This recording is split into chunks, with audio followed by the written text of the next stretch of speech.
Hey guys, thanks for checking out the channel. Tobin here with you. If you guys could, please subscribe here and also subscribe to 560 WQAM's page. Watch the Tobin and Leroy show every single weekday from 10 a.m. to 2 p.m.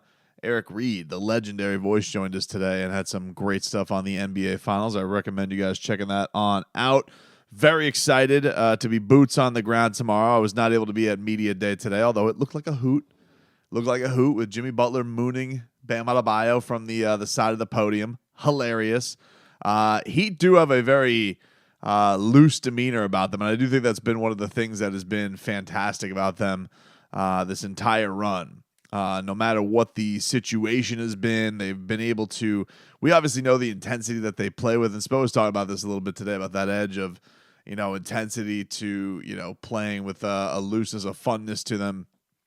And I do think that this idea of everybody counting them out and them not giving a rat's ass about that has certainly, lifted some of that as well, that they can really go out here free and easy, not worried about anything, knowing that everybody counts them out anyway, knowing that everybody, when they win, it's why did the Nuggets lose? When they lose, it's that they weren't supposed to be there in the first place. So I think the Heat have this feeling, not that they can't win. I think they certainly believe that. I think everybody who follows, this team and their persona knows that they have that attitude towards it. But I think that's what allows them, is that when the chips are down, when the game is going, the intensity is at a top-notch place.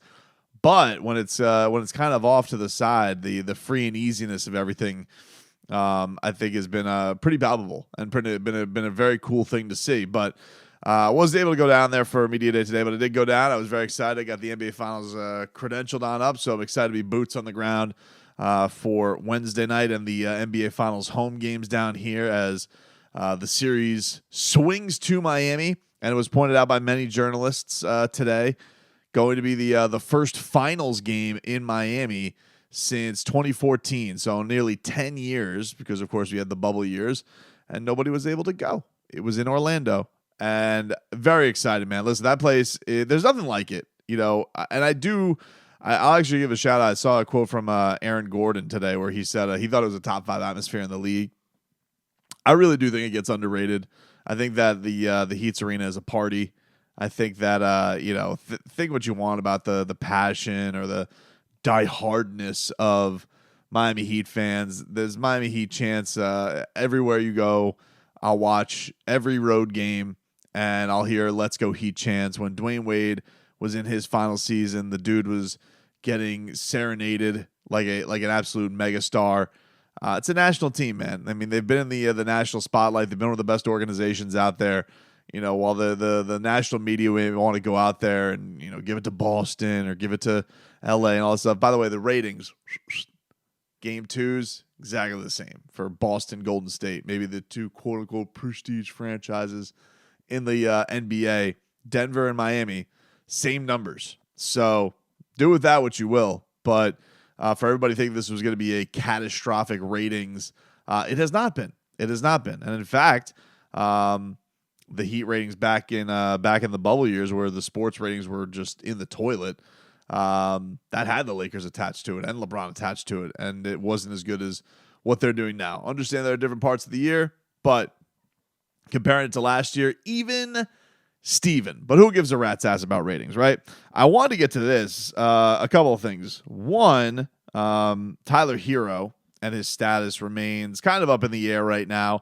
According to Spo, that they were, going to put him through a workout. But, this is what he said on things when it comes to Boy Wonder.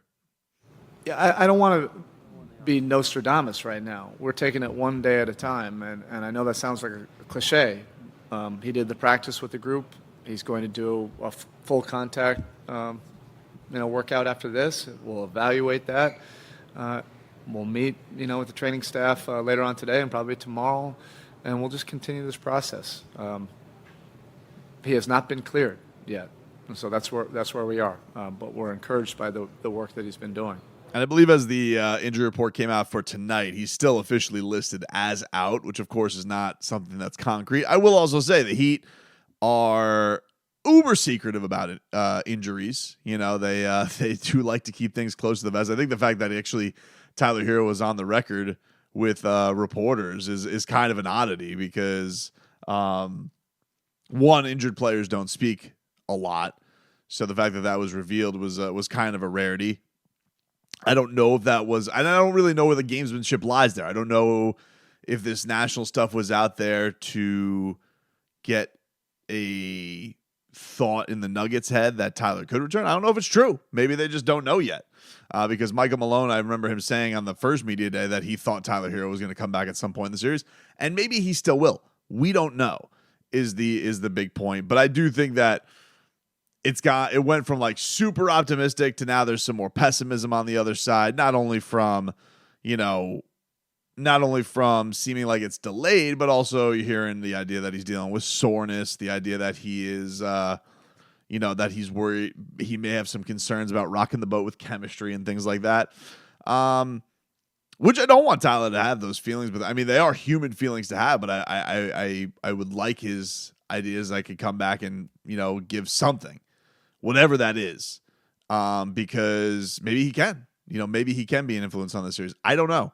That'll be that remains to be seen, but I do think that it feels like the glass has been much more half empty with the look at it over these last few days. But who knows, man? I mean, like, this is an organization that sometimes they'll just be like, oh yeah, he's that dude's ready to go, or he'll be one guy you'll just won't hear any updates, then they'll be done for the season. So it'll be an interesting thing to kind of check out. But I wanted to spend a little time tonight talking about the two stars of the Miami Heat, Jimmy Butler, Bam Adebayo.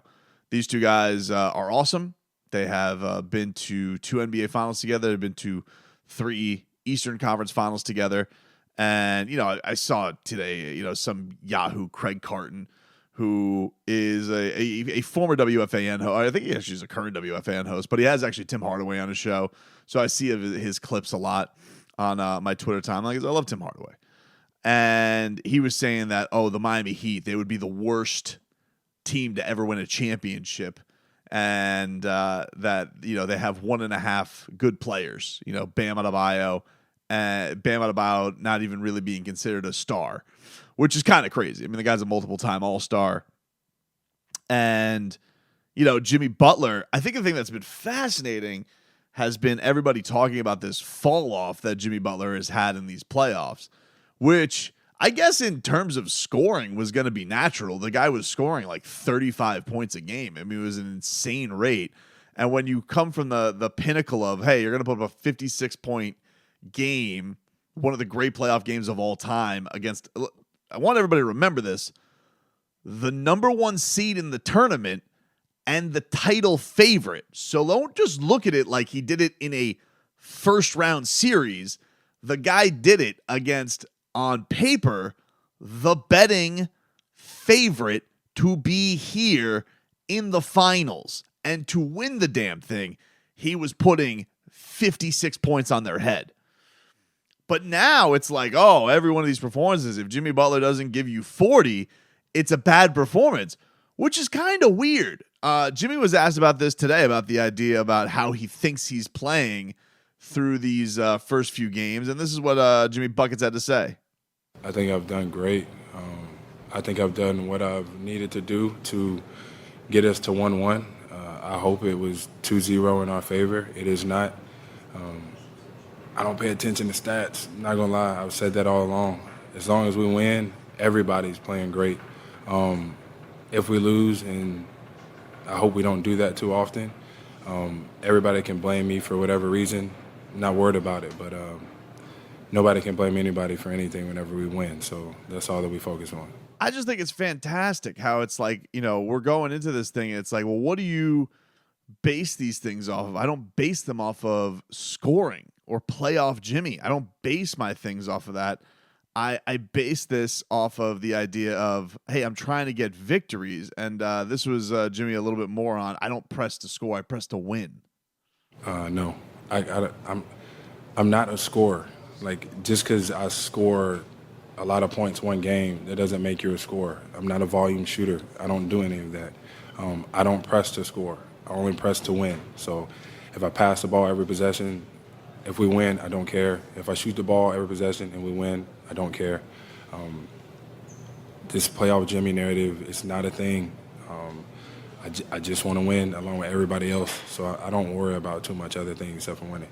Not a thing, although I do believe I saw a story today that says that he has registered trademarks on Playoff Jimmy, which, listen, dude's a marketer. Of course, you got to have like a Big Face Coffee named Playoff Jimmy in just the case and event. But I think the thing that's interesting about it is, you know, you're looking at, and I've never quite figured this out, like what the media or what basketball pundits are looking for Jimmy to be. You know, like we have this basketball series, right, where on the other side of things, deservedly so, Nikola Jokic, 2-time MVP, so best player in the world. People think that maybe now all of a sudden people are rewriting history and saying that he should have been a 3-time MVP. And I'm not even saying I disagree with that narrative. But here's the interesting thing about it. We're all looking at Jokic and looking and saying, wow, the Heat turning him into a scorer, or, you know, forcing Jokic into these spots where he has to put up 40. That's not where you want him. You know, you want him to be out there assisting and getting everybody involved. And I'm thinking to myself, hold on one second. Wait a minute. I get it. Jokic is a triple-double machine, but let's not act like Jimmy Butler is some ball hog. He loves to facilitate. As he tells you, I'm not a scorer. So why is it looked upon like Jimmy Butler has had some steep decline in this playoffs all of a sudden as playoff Jimmy? Jimmy Butler is not getting you enough baskets because he's not putting up 56 when he was very clutch in game 2 on the road. He steamrolled the Celtics in game 7. Game 6, I mean, had a terrible game up until that fourth quarter, but summoned himself to the point of putting the Heat on top late. Had a monster performance game 2 where he's in the face of Grant Williams and gives you an iconic photo forever. So, you know, is winning road games like crazy and leading the way for this Heat team. Won a Knicks series on one leg after Josh Hart tried to steamroll his ankle like a bowling ball. And, you know, we all know what the Bucks series was. It was incredible. But, like, I'm looking at this this talk of Jimmy Butler, and it was like, well, he's not scoring at the level. It's like, okay, well, I'm sorry. I guess getting your teammates involved, defending Jamal Murray, I guess these things are just looked upon as just, you know, that's not playoff Jimmy, apparently. When you go out there and you get 6 steals in a playoff game, that's not playoff Jimmy, according to the people. It's only playoff Jimmy if playoff Jimmy gives you 40, which is weird. I mean, like, this guy, what his excellence is an all-around basketball player, and I guess that's maybe why people sleep on him throughout the regular season and sleep on him until it gets to playoff time. But I've just found this idea weird. I know that the bar was set crazy high in the first round, but again, that was against the number 1 seed and the title favorite. Don't look at it like it was just a first round series. And everybody, here's the other thing about it. Look at that upon what it was, which was the belief setter for this Heat team. You know, Jimmy was the guy who said, just get us in. Spo, just get us in. They got in. They slayed a giant. Jimmy was the leader of that, and that trickled down to everybody. And I think right now you saw what kind of effect that had on a Caleb Martin this last series. People argue, should he have won the conference finals MVP? Hey, it's a good argument. I still think Jimmy should have, but I think it's a good argument. Caleb certainly had an argument, got 1 damn vote separated them. So it's not like he was completely snubbed in the award getting of this. And now maybe this is a series where maybe Jimmy does see the tough matchup of what Aaron Gordon is bringing to the table. Remember, he's going to tell his grandkids about this.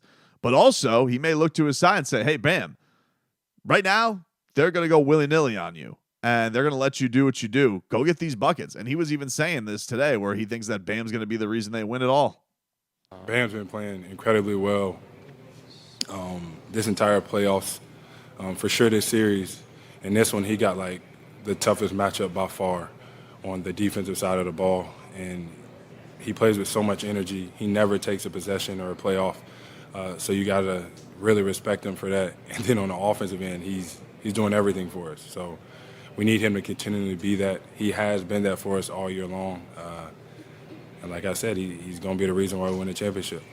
It's and for Jimmy to put that mantle on Bam is a really cool thing, because you want to know something, there could be plenty of guys, and I do think, like, look, Jimmy understands that he's the guy. And he said this after Game 6 when they lost. He knows that if he played better in that game, he goes, I know the guys follow me. So he knows when the time's the time, but he also knows what it means to infuse that confidence into everybody, and especially a young man like Bam, who is just really entering the prime of his career, 25 years old, has this huge defensive assignment of taking on Nikola Jokic.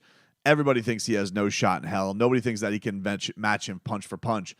And he's been pretty damn fantastic so far in these playoffs, in these NBA finals. He's been fantastic in the playoffs, but he's been damn fantastic in these NBA finals when everybody kind of think it was writing him off.